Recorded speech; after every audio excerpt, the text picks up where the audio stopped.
Hi everybody, this is Dr. Brichter Von Doom. In this video I'm going to show you how to make your own Wakandan Army inspired by MCU films like Black Panther, Avengers Infinity War, and Avengers Endgame.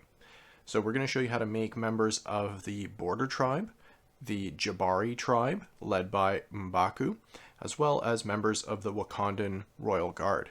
So let's get right into it. So to start off with, I have M'Baku, the leader of the Jabari Tribe, as well as a Border Tribe warrior. To make M'Baku, I gave him the Mohawk hairpiece. For the head, I used the head from one of the minifigures from the Daily Bugle set, but if you have Mr. T, the minifigure, you can use his head as well. I gave him the fur collar, which is featured on minifigures like Kraven the Hunter. For his torso, I used the orc torso from the Lord of the Rings and swapped out their arms for the brown arms that work well for the darker skin tone for minifigures. His legs are from Bard the Bowman and kind of give you that impression of fur in the legs. And then for his weapon, the knob carry, I think is how it's pronounced, I used a long wooden shaft with the special mounting piece, and then actually one of the circular pieces that's sometimes used for like cupcake designs with an extra stud, just to give that impression of that hard wooden knob that he uses to attack his enemies.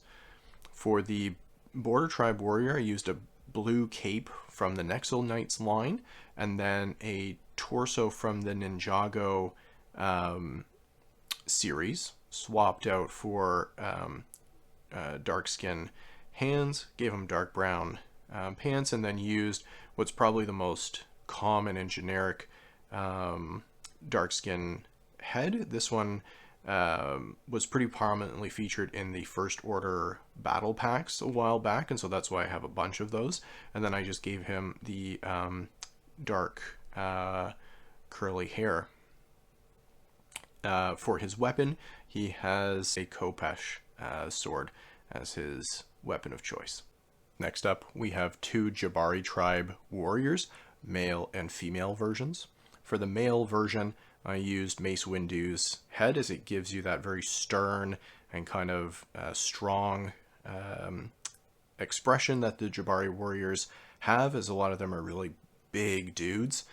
He also has a mohawk. For weaponry, they both have the brown spears, reflective of the lower level of technology that the Jabari tribe tends to favor.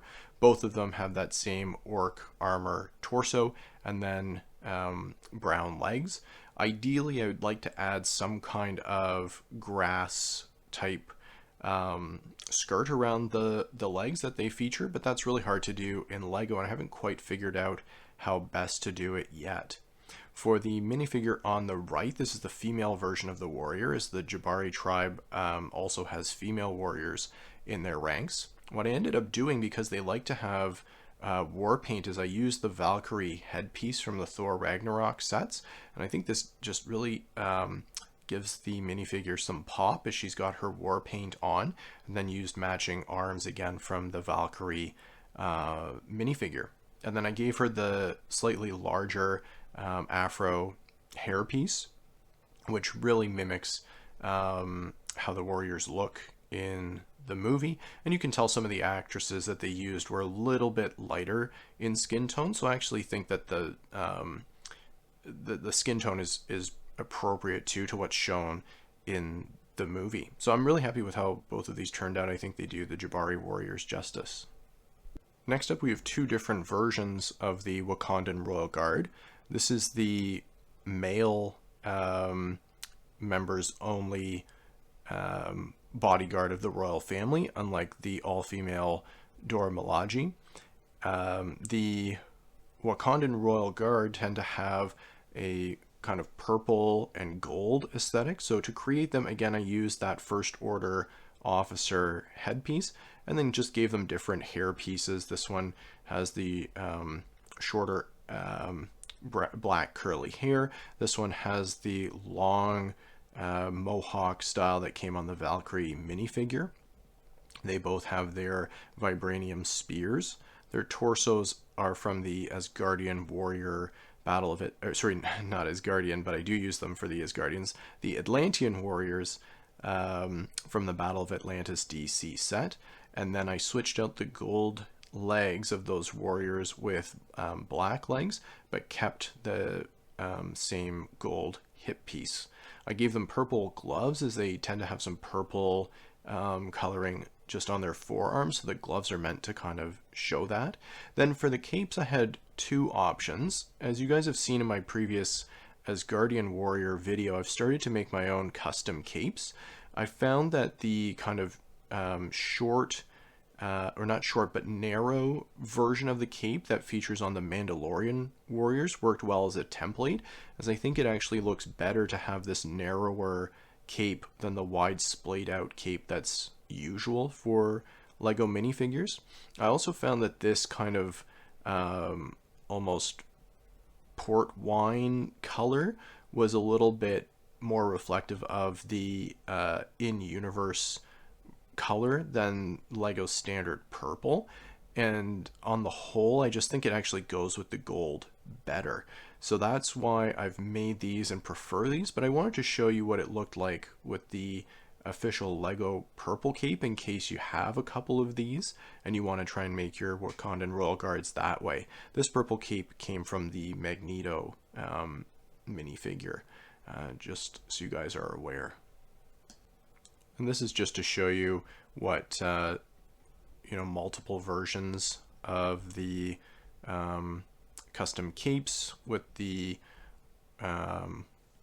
warrior look like, and I think they look good when they're massable. I'm going to try and add a few more to my collection, and you can always make them a bit unique by giving them different hairstyles and different head styles if you happen to be fortunate enough to have multiple head styles. And really it's sort of a shout out to Lego that it would be much appreciated to have, more versions of dark skin tone minifigures with more facial expressions, as it would make for a much more diverse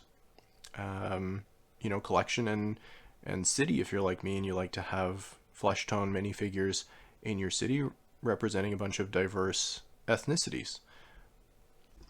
And I did experiment with various ways of trying to add that purple cloth on the hips and legs that you see on the in-universe characters, but unfortunately the material that I used for the capes does fray a little bit when you cut it, and so trying to cut it in the mold of the Clone Trooper camas that go around the legs actually didn't work out very well, and I ultimately felt that you got enough suggestion of the color with the capes that if you just left it kind of plain like this, you get a very striking contrast between the purple, the gold, and the black, and that it ended up looking quite good.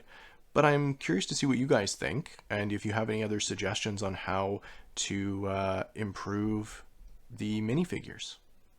So there you have it, guys, a quick rundown of how to make your own Wakandan military. Obviously the Dora Milaje are missing from this video because they're already featured as minifigures in previous sets.